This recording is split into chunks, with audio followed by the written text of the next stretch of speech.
Hi, my name is Evie. Welcome to Love Notes. This is episode 1, and I hope you feel it. Thanks for listening. Today is Monday, April 6th, 2026, and as I reflect on today, or memories on this day, specifically April 6th, 2020, and April 6th, 2022, I am filled with both gratitude and grief for all that's changed. Some things that have stayed the same, but all that I've learned since then. So I'll start with April 6th, which was also on Monday, 2020. I was in my apartment in NYC, and I had tried a number of means to get home to my hometown, which all had fallen through. At some point, the weekend before that Monday, April 6th, my stepmom called and asked me if I wanted her to come get me. Me thinking that it was way too big of an ask and that I didn't want to potentially get her sick because she was elderly, and I really didn't have fear that I myself would get sick because of that 19 that we were dealing with in spring of 2020. But I was concerned about being asymptomatic and passing on symptoms to elderly loved ones. So I turned her down and I said, "Thank you so much for the offer. I really appreciate it, but I'm going to find another way."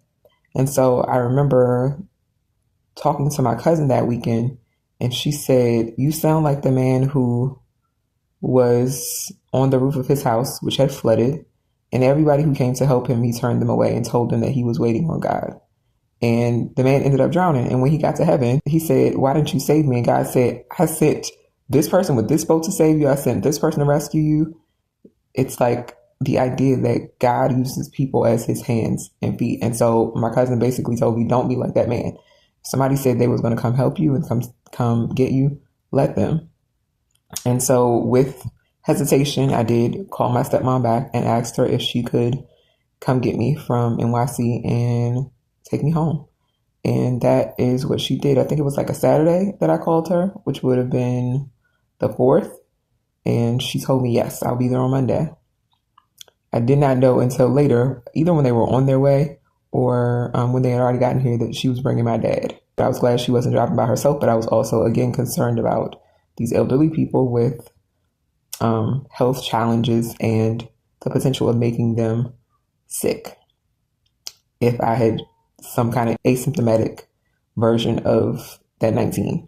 So they came to get me. I cooked them a really nice lunch in thanks, which they decided to not eat until they got home, which they later, once they dropped me at my mom's house, called back very complimentary and so excited about the meal that I made them and how good it was, it was nice to hear. But I say all this to say, I am somewhat grieving today. I really didn't sleep well last night because both of those people are no longer here. And in the 6 years since that beautiful day, it was such a beautiful sunny day, not unlike today. Today is such a beautiful sunny day. And April 6th, 2020 was such a beautiful sunny day. And I remember being afraid, but they either weren't afraid or their love for me casted out the fear of them getting sick. And so they came and they basically, in effect, rescued me from NYC. And later I found out at the time, April 6, 2020 was the deadliest day in that 19 and in this city. And so it just, I learned a lot that day. And I remember we stopped at a rest stop and I was like, my throat was itching and my dad was like, "Girl, it's in your head." And I was like, I was so annoyed. So I was like, how dare you tell me it's in my head? But I just think about how they were not afraid. I was the one that was afraid. I remember I didn't have a mask because I couldn't find one. And I came out with my favorite headband around my mouth to protect them from me, whatever possible germs that I could have had. And I have not seen that headband since. So yeah, grief that they are no longer here, but gratitude for all the time that I spent with them, and gratitude for the lack of fear that I've moved through the last 6 years with.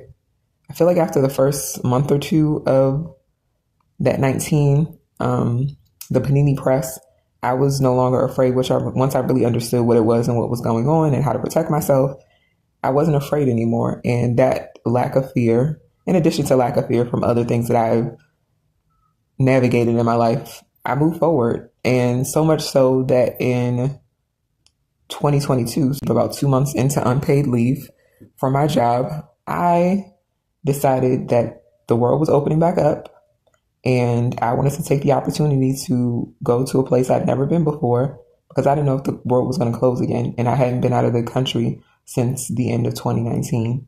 And so with that, I booked myself a cheap ticket to Lisbon, Portugal, and I went. And it was such a beautiful trip. And I just remember I had spent the 2 months of unpaid leave really just in my apartment and sad and depressed, also writing my book, but sad and depressed, crying every day for some of that time, which is just, if you know me at all, I don't be crying like that. So crying every day was just unprecedented, and it was a lot. But that trip really just opened me up and opened up my life in a way. And literally within a few hours of landing, I got an offer to start being a freelance writer, which that freelance writing contract and money, it sustained me for a year all by itself. And then I started doing some other stuff. And so for a couple more years, it was how I made a good chunk of the money in my income, which I didn't know was actually possible. And so I look back on those two April 6th, and while I have grief about the loss of my dad and my stepmom and life as we once knew it, but also gratitude for all the years that we had, all the trips that we had, all the dinners that we had together, the stories, the lessons, their voices, things that they said that I remember periodically, sometimes daily. And also the lesson in not being afraid and moving forward. Like we really, or at least I thought in 2020 that this thing was about to wrap up. I thought it was over. I thought it was the apocalypse. Like I thought for sure. And 6 years later, here we are.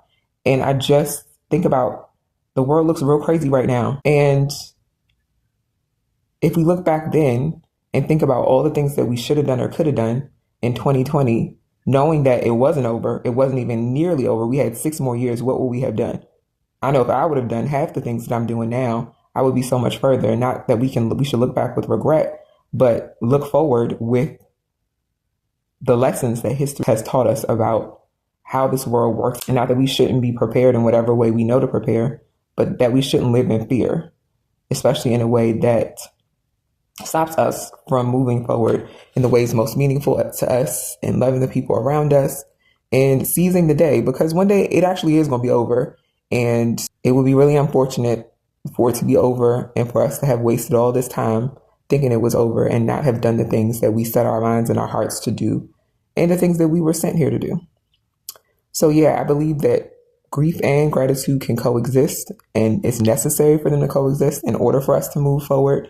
But that I think there are lessons that grief has to teach us, and I think the gratitude for what still remains in the midst of everything that we've lost is what even gives us the stamina and the strength to move forward. And so remembering all that we've lost, being grateful for all that's left and the remnants of what was lost that are still left, and moving forward with what we know, what we've learned, and how much we have left. Anyway, I hope you got something from this episode. I hope it is